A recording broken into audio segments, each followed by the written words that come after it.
bermuamalah kita? Apakah sunnah Nabi ini sudah tegak di saat kita mendidik putra-putri kita? Apakah sunnah Nabi ini sudah tegak dalam kehidupan kita bertetangga, ya, dengan sebelah kanan dan sebelah kiri tetangga kita ini? Ayo kita perhatikan, hidupkan saja sunnah yang seperti itu. Kalau kita ingin mendapatkan kebaikan yang sebenarnya dalam hidup ini menurut Allah lewat kata-kata Sayyidina Utsman ibn Affan radhiyallahu anhu. Ini yang pertama Ibu ya, yang pertama ya. At-tahabbubu ilallah bin nawafil. Raih cintanya Allah dengan cara menghidupkan sunnah Nabi sallallahu alaihi wasallam. Oke. Yang kedua, apa yang kedua ini? Masya Allah. Ini juga gampang-gampang susah Ibu ya. As-sabru ala ahkamillah. Sabar terhadap hukum-hukum Allah. Sabar terhadap hukum-hukum Allah. Ibu-ibu yang dimuliakan Allah Subhanahu wa taala, sabar ya. Hidup ini kan memang dan kita sebagai manusia turun ke dunia untuk memikul beban taklif dari Allah Subhanahu wa taala.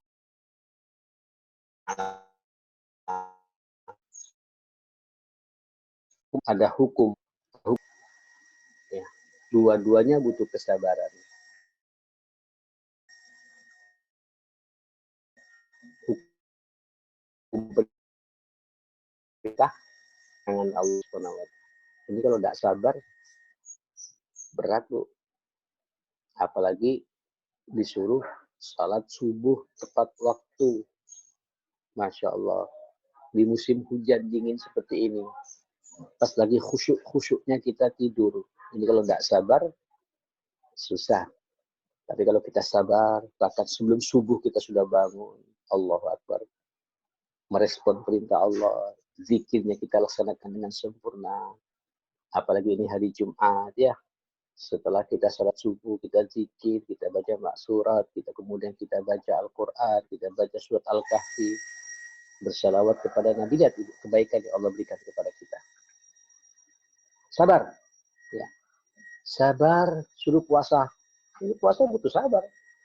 Makanya bahasa Nabi itu asyam as-sabr. Puasa itu sabar. Ya. Syahrus sabar. Puasa ini adalah bulan kesabaran. Sabar tidak makan. Sabar tidak minum. Ya, sabar menahan nafsu kita. Sabar tidak emosian. Allahu Akbar. Sabar tidak bermaksiat. Ya. Sabar. Suruh puasa. Sabar suruh lapar. Luar biasa ini. Ini kalau tidak sabar, tidak puasa kita ini. Pahalanya, ini iman yang bisa menjawab ini. Tidak ada iman, tidak bisa kita menjawab ini semua. Bisa. Ibu-ibu yang dimuliakan Allah Subhanahu wa taala, suruh puasa, suruh mengeluarkan zakat. Ya Allah. Halo. Matikan dulu moodnya itu ya, di-unmute ya. Ya. Suruh kita disuruh mengeluarkan zakat.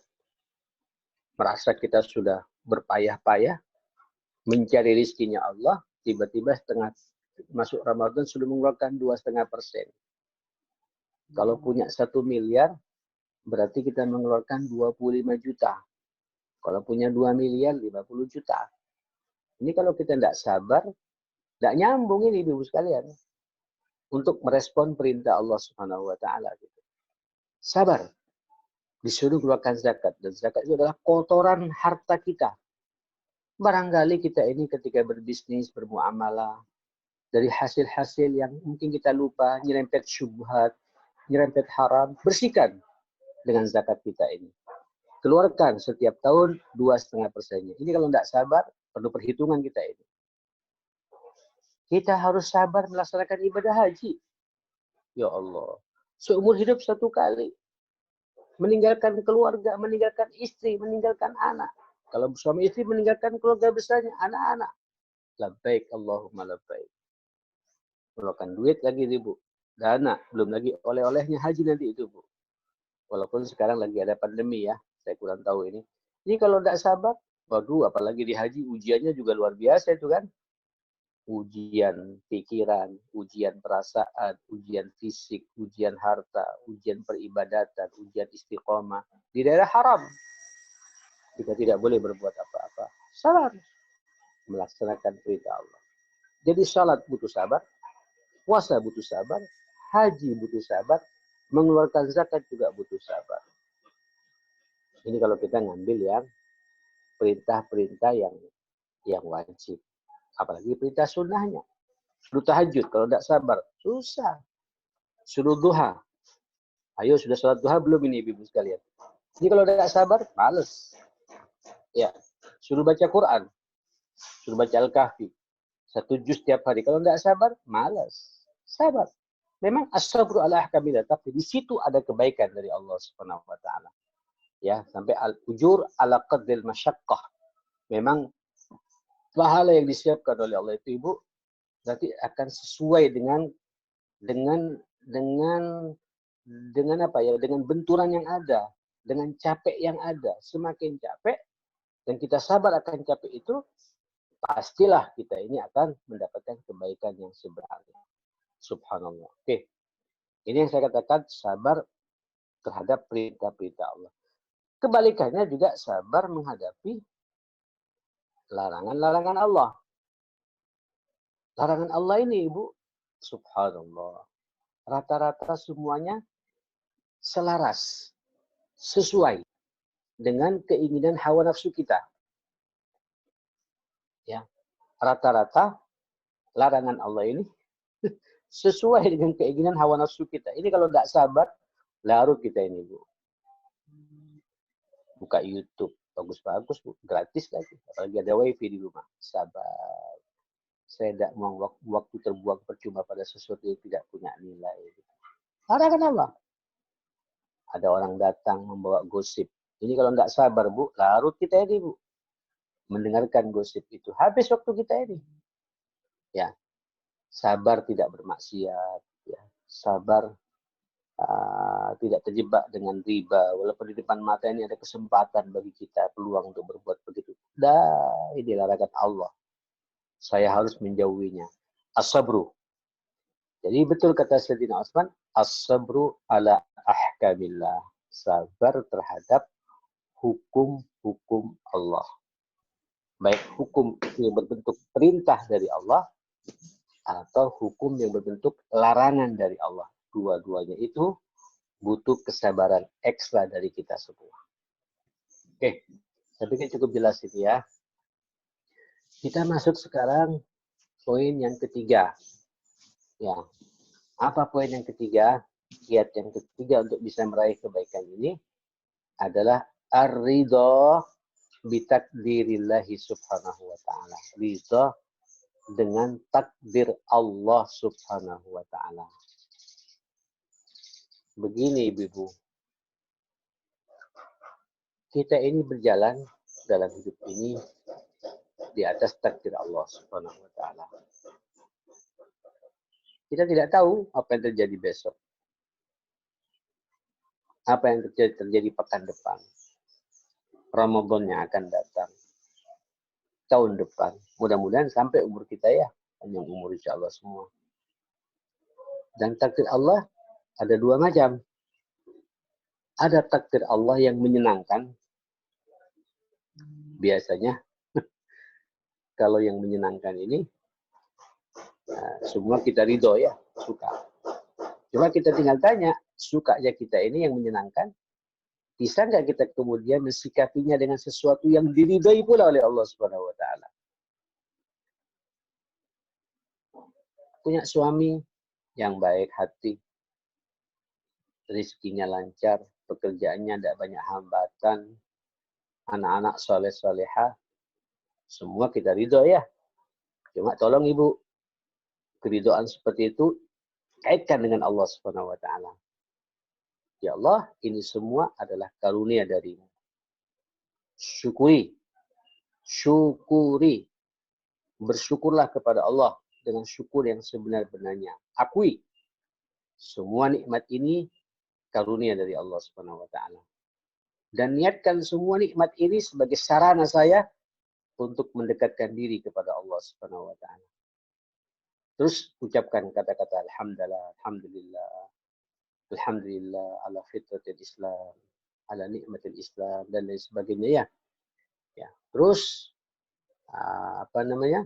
syukur yang paling penting adalah dibuktikan pula supaya kita mendapatkan ridhonya Allah Subhanahu wa taala, dibuktikan dengan amal soleh. Ya, amal soleh dan penguatan iman dalam hidup ini. Innal ladzina amanu wa amilus solihati ulaika hum khairul bariyah jazaohum 'inda rabbihim jannatu 'adnin tajri min tahtiha al-anhar khalidina fiha abada radhiyallahu anhum wa radu anhu. Allah ridho kepada kita juga ridho kepada ketentuan Allah yang seperti itu. Ibu-ibu yang dimuliakan Allah Subhanahu wa taala. Jadi yang ketiga ini ar-ridha bi takdirillah Subhanahu wa taala, ridha dengan takdir Allah. Ridha dengan takdir Allah. Yang pertama takdir yang menyenangkan.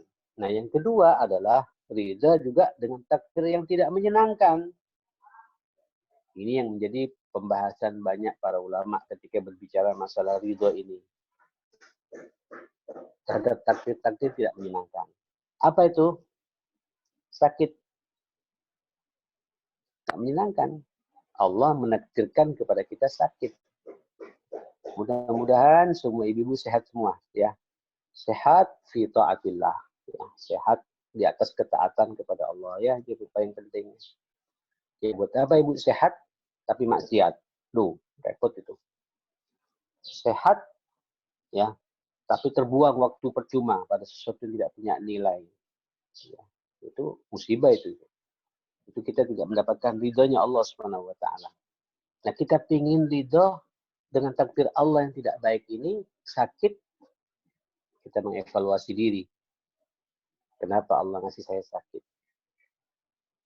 Oh, saya kurang hati-hati dalam urusan makan dan minum. Saya kurang hati-hati dalam istirahat. Ingat Bu, orang kalau sakit, musibah ya. Apa musibahnya itu? Ya, dia tidak bisa salat dengan sempurna. Orang kalau sakit, dia tidak bisa baca Quran dengan sempurna. Orang kalau sakit juga tidak bisa bersilaturahim. Orang kalau sakit, dengarkan pengajian begini ngantuk ini Bu. Orang kalau sakit, peluang-peluang kebaikan itu tertutup baginya. Karena tidak bisa maksimal. Baca Quran ngantuk. Nah, evaluasi nih. Evaluasi. Oh, ternyata sakitnya alhamdulillah karena takdir Allah. Ya sudah. Berarti Allah sedang mengistirahatkan kita. Ya. Nikmati saja. Kenapa? Karena kita punya kebiasaan di masa sehatnya kita dekat dengan Allah Subhanahu wa taala. Ya sudah itu, Bu. Ya. Berarti Allah sedang ingin menghapus dosa-dosa kita. Ini kalau tidak ada ridho begitu, Ibu, susah ini. Akhirnya sakit semua orang diceritain. Sakit semua orang dikelui. Curhat sana, curhat sini. Nah, ini musibah. Kita ingin sakit yang sadar akan kelemahan kita. Sakit yang membuat kita semakin dekat dengan Allah Subhanahu wa taala, tidak menggelepar, tidak marah sana, tidak marah sini. Sakit yang membuat kita semakin tunduk ya kepada Allah Subhanahu wa taala. Ridho, kenapa ridho? Menerima ketentuan Allah sakit seperti itu. Ini kalau babnya bab sakit itu ya. Tapi juga ada musibah apa? Musibah gagal dalam hidup ini. Tiba-tiba suami di PHK. Suami ada benturan keuangan. Halo, hati-hati ibu-ibu, hati-hati. Ayolah kita melihat pada kebaikan-kebaikan masa lalu yang sudah ibu geluti bersama dengan suami. Jangan ketika ada masih musibah sesaat, tiba-tiba ngambil jarak. Ini ujian memang, ujian. Bisa nggak kita ridho pada takdir? Ada apa? Saya tidak yakin suami saya akan kemudian ada musibah seperti ini. Pasti ini kesalahan kita semua. Mungkin karena kita jauh dari Allah. Mungkin karena kita